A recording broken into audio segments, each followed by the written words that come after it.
Tom Lee with FunStrat reiterates yet again today that stocks are mid-cycle and that there's too many top callers on Nvidia for this to actually be a top, and that there's still a lot of upside in Nvidia left to go. While yes, this may be true, and I do think there's more upside in the longer term prospects of Nvidia, expectations are definitely sky high. And I guess that's the cost of doing business when you beat on earnings quarter after quarter after quarter after quarter. Nvidia is actually down about 10% now from its all-time highs. Some of this is a pre-earnings correction, which typically happens with Nvidia. In fact, besides the last earnings, every other quarter we have seen from Nvidia, you have gotten a 8 to 15% pullback before or after Nvidia reported earnings. Last quarter, that did not happen.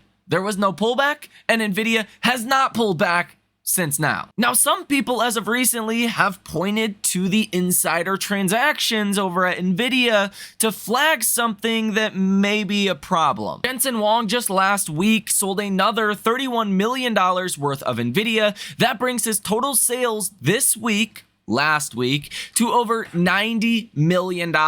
It's his largest cluster of sales in 19 years. Again, just to stay neutral here, there can be 1,000 different reasons why you sell a stock. Your kids are getting married, you gotta pay for college, you want a new house, you want a boat, you wanna go on vacation, so on and so forth. So it doesn't necessarily mean something is wrong at Nvidia, but I think Jensen Huang believes himself that the good times are not gonna be good forever. And there will be a down quarter. Whether that's this quarter, next quarter, or the quarter after that, statistically, it's pretty unlikely that things just are smooth sailing for, call it, another year. So why not get out now, as Nvidia has become the most valuable company in the world? And again, this is a very, very small amount of Jensen Huang's overall position in Nvidia, but still worth mentioning. And it's definitely not helping investors be more confident buying Nvidia at all-time highs. But forget Nvidia for just a moment. This, to me,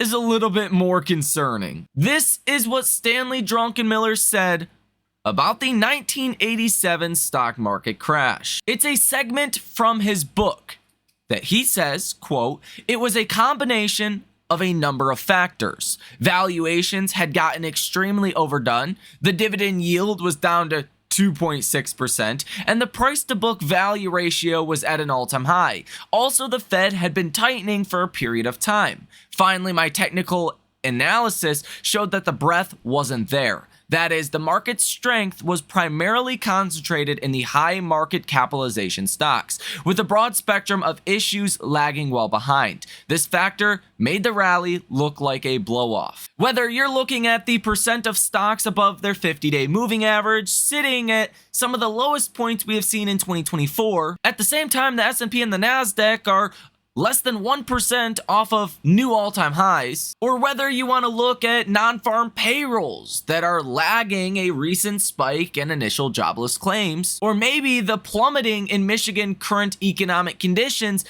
being kind of ahead of some of your other lagging data, or when you look at the S&P 500 trailing price to sales ratios that are higher than where they were during the dot-com bubble, again pointing to a market that's pretty expensive. I mean, the facts are the facts.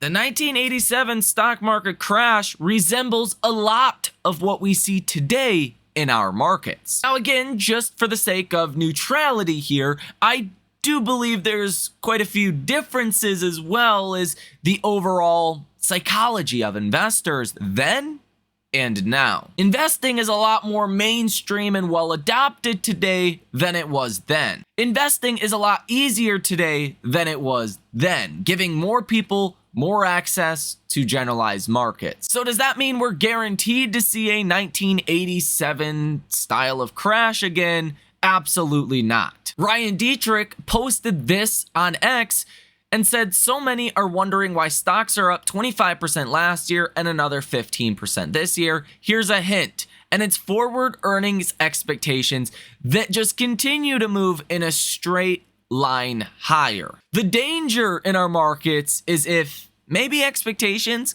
got a little too high. That's why every spending data point, every retail sales data point, every GDP report, every earnings is so closely scrutinized by markets, because that's not sustainable forever. And eventually there will be another 1987 style crash. The question is, how long do stocks continue to rally? If you sell now, how much upside do you risk losing out on compared to protecting what could be a lot of downside when that does come? And judging off of the fact that just last week we had the largest weekly inflow ever to US growth funds, Wall Street's not budging. And if you are a contrarian by nature like I am, it makes you a little bit more defensive. It makes you sit back and say, is there something that Wall Street is missing? And personally, if the labor market weakens further, the unemployment rate rises further, that is something that Wall Street may be not giving enough credit to as far as a downside catalyst right now. The Kobisi letter on X wrote this. They say this trend is concerning. For the first time in 4 years, the US unemployment rate has crossed above its 36-month moving average. In previous economic cycles, every time this has happened, a rapid spike in jobless rates followed. This has also coincided with the economy falling into a recession. The unemployment rate has been in an uptrend since April of 2023 and is up from 3.4% to 4%. Meanwhile, 1.5 million Americans have lost their full-time job in just 6 months. Is the labor market beginning to crack? And here you can see is the actual chart, and it's pretty spot on. Anytime you break that moving average to the upside, you do tend to get a sharp uptrend in the unemployment rate. This, I think the markets may be overlooking a little too much. Again, with the perceived narrative that there is no chance of a recession within the next 12 months. When in all reality, I think there's probably a 50% chance of a recession within the next 12 months. As the markets start to get more data that suggests maybe a recession could be coming, as those odds start to rise from 0% today, again, if you're looking at the S&P or the NASDAQ on a headline basis, that's important, we'll talk about it in just a moment, starts to rise to 10, 20, 30, 40, 50%, that's where you start to get material downside in markets. Because why?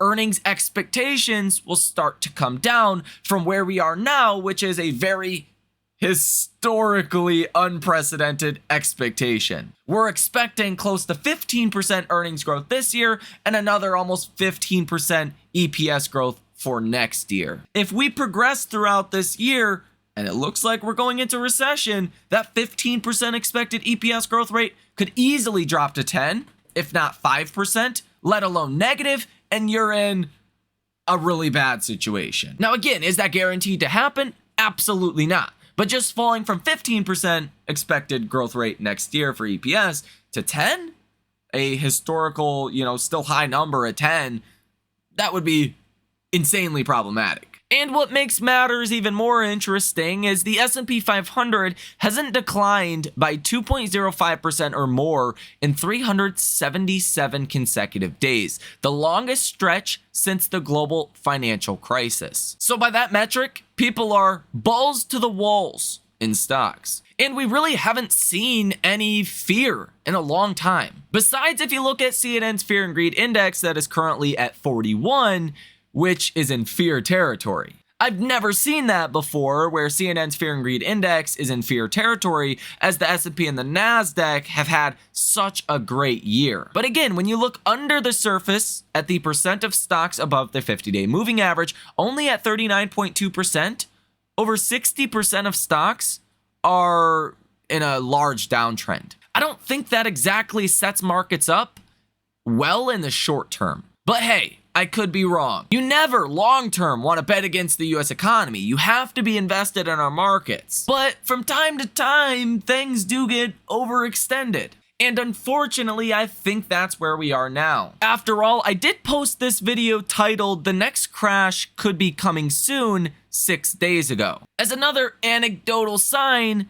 that video really underperformed the others that came out the day before and the day after. And since that video has been published, Nvidia is down 10% and could see more downside. And yes, in that video, I was specifically referencing Nvidia and your AI stocks being too overextended as the broader markets were basically collapsing internally. From my experience, that never ends well. Oh, and you also had Jim Cramer that said, Nvidia, own it, don't trade it. So far, so good. And the inverse Cramer effect means Nvidia is gonna crash, obviously. Jason Goepfert wrote this post on X that says, I mean, it's probably something. That's what he says, not me.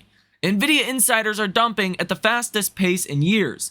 The other times it exceeded 150 million during a month, the stock got put in the penalty box. And here you can see other instances. That was to start 2022. The stock clearly did not do well during that period of time. During really the end of 2023, there was a lot of volatility and quite a bit of selling as well. And even just more recently to start 2024, before that, 10% or so correction that we've seen before Nvidia earnings. And now it's the most we've seen in recent history. Michael Brush on X comments on this and says, from 1990 through 1995, Bill Gates sold 1.13 billion worth of Microsoft. By 2023, Microsoft was up 14,855% versus the Nasdaq's 2,280% return. How meaningful a signal is insider selling in tech? And this same user that posted the chart says, I could play anecdote versus anecdote, but your point is valid. In aggregate and over long time frames, the efficiency is low. On shorter time frames, there is more of an argument to be made, specifically with super high flyers. So again, this means nothing in the long term, but in the short term, it could be a negative signal. And really by short term, I mean like 1 to 12 months. That's pretty short term if you're actually investing in our markets. So from that sense, it's the short term that I'm more concerned about than even next year or 2026 for that matter. I think by then inflation's going to be no longer a problem. It's going to be gone. Rates are going to be low and stocks are going to be in a broad-based bull market. But what happens between then and where we are now? That's where it gets a little dicey. Gunjan Banjuri, maybe I butchered that. Sounds right, but who knows? She covers markets and money with the Wall Street Journal. She put this post out on X that says, quote, net call volumes in mega cap growth and tech surged this week to record highs, going above even pandemic boom levels and completely disconnected from those in the rest of the markets. And yeah, from this chart, I mean, you could see just what happened. You've actually seen a decline in the net call contracts for the rest of the S&P 500, but just the soaring of Magnificent 7 and overall tech. From these statistical data points, it does look like we have seen a blow-off top rally. Last Friday's option expiration was actually the largest in the history of the markets, and it was worth over $5.4 trillion. Now let's think about this logically.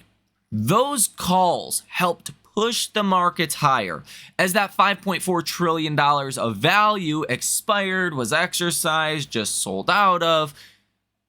How is that money likely going to position back into markets? Is it going to continue to be super bullish, or are there signs that maybe things are slowing down? Maybe the economy's getting worse. After all, the unemployment rate is up quite a bit. Especially heading into earnings season, it would make sense to be a little bit more defensive as expectations are this high. So on a statistical probabilities metric, I think the statistical probability of a more defensive positioning of that $5.4 trillion is more likely than not. Which, yes, could give you some downside in markets. I mean, after all, if you look at the US Chicago PMI, the business barometer that is currently at 35.4, deep in recession territory, I think you would be a fool to not look at some of these things and say, yeah, everything's great.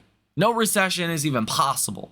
That would be delusional, right? Well, that's kind of how markets are priced. In fact, not kind of, like that is how markets are priced, as if there is no recession even possible, at least in your big tech names that control the broader weighting in the S&P and the Nasdaq. Again, if you look under the surface of this market, it's been a bear market for over 2 years now. And again, that's why I do believe once you get the next big crash, the next 20, 30, 40, 50% downside, which could very well happen if expectations are this high and the reality is way lower, go into recession, Fed makes an error. There's so many different things that could happen. I don't want to speculate too much, but there could be a real doom and gloom scenario over the next 12 months. The bright side is after that, I think you get a broad-based bull market that could last a decade or longer. And it very well could be one of the last great buying opportunities. Instead of 5 or 10 stocks carrying the markets higher, I think it's going to be 90% of stocks, at least 80% of stocks carrying the markets higher. Those companies with improving fundamentals will start to be rewarded, whereas they have not been over the past couple of years. You can look at a SoFi or look at a PayPal, look at a Square, look at some of these companies that have done really well that have not been rewarded at all. Specifically a stock like PayPal that Tom Lee calls a granny shot that has done nothing. That's trading at a very low valuation based on where other, peers are trading at. Those kind of stocks will do very well in this new broad-based bull market that I am predicting will start after the next big reset. The Kobisi letter on X says, what's the probability of a recession within the next 12 months? According to the Fed model, using the US Treasury yield curve, there is a 52% chance of a recession over the next year. This is down from 71% at the peak recorded in May of 2023. Over the last 40 years, each time this probability has exceeded 30%, the US economy experienced an economic downturn within 2 years. Meanwhile, the yield curve has been inverted for over 700 days, the longest stretch in history. A soft landing may still be difficult to attain. As I mentioned in previous videos, if we take a look at the S&P 500 or the SPY ETF and take a look at the option activity for this upcoming Friday, you can see there's over 5 times as many puts than calls. That means open interest on the call side is 16.56%. Open interest on the put side is 83.44%. And a lot of people have made the argument, well, if you're a contrarian, doesn't this mean markets probably go higher? And although that is possible, but in the context of what we seen last week with the largest inflow ever to growth funds, a very bullish ratio of calls to puts. There was like 5 times more calls than puts last week. Considering that, I don't think you can use the same precedents for this upcoming week, because everyone was already super skewed to the bullish side. Now it's super skewed to the bearish side. As that money repositions, I think it's giving you a brand new set of positions. Even to point out what you've seen on Friday, you had 28 orders totaling $7.21 million with a positive order value of 20%, which means 80% of the option activity again on Friday was negative. We do have some very important earnings for this upcoming week. I'm just going to point out the notable ones, like FedEx, Tuesday and after hours. FedEx is sitting near all-time highs, seen as one of those bellwethers to the economy and the earnings cycle overall. If FedEx has good earnings, if they have good things to say about the consumer, about people, shipping things with their service, then, well, that's a great sign. If not, yeah, you could get a further sell-off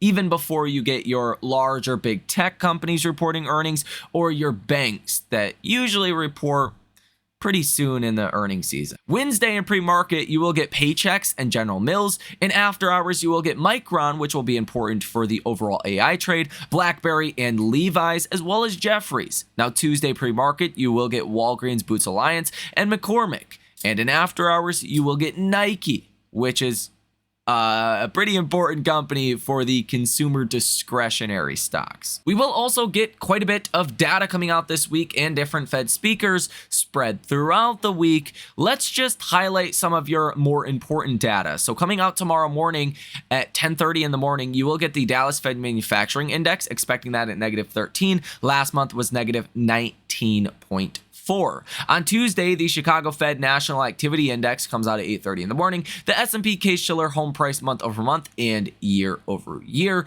as well as your CB Consumer Confidence. CB Consumer Confidence is expected to fall from 102 last month to 99, which this is already in the gutter, if you will. It's already at a very low number, so to see that fall more would not be great news. Richmond Fed manufacturing data as well as service data will be coming out as well at 10 o'clock in the morning, and same for the Dallas Fed area. Dallas Fed Services Index and Dallas Fed Services revenues will also come out at 10:30 in the morning on Tuesday. You do get Fed Cook, 2-year note auction, and Fed Bowman that also speak between noon and 2 o'clock in the afternoon on Tuesday. On Wednesday, I believe Wednesday's your slower day. There's really not too much going on Wednesday. You do get new home sales for the month of May, as well as new home sales month over month. But that is pretty much it. That data comes out at about 9:30 in the morning on Wednesday. On Thursday, durable goods orders month over month. That will be a big one, considering, again, a lot of this economy is comprised of people spending money. You're expecting 0.4%. Last month was 0.7% month over month. So you are expecting a bit of a slowdown. Now, GDP growth rate quarter over quarter final numbers for Q1 are expected to come out as well at 8:30 in the morning on Thursday. The number that we got last time was 1.3%. That could get revised higher or lower. I wouldn't be surprised if it really went either way. We will also get continuing jobless claims, which has spiked a lot recently. As you can see here, you're really starting to spike. And this is one of those leading indicators to what the job market might give us over the next coming months. Same is true with initial jobless claims. We're expecting a little bit of a rise there. And over the past couple of weeks, there has been a notable increase in initial jobless claims. So things to keep your eyes on that the markets will be paying attention to. On Friday, you get your big data, that is core PCE price index month over month. You're expecting 0.1%. That's a fantastic number if we get 0.1%. Last month was 0.2%. So that disinflationary narrative would definitely hold true if that's the kind of number that we get. Personal income month over month is expected at 0.4%. Last month it was 0.3%. So that would be a rise in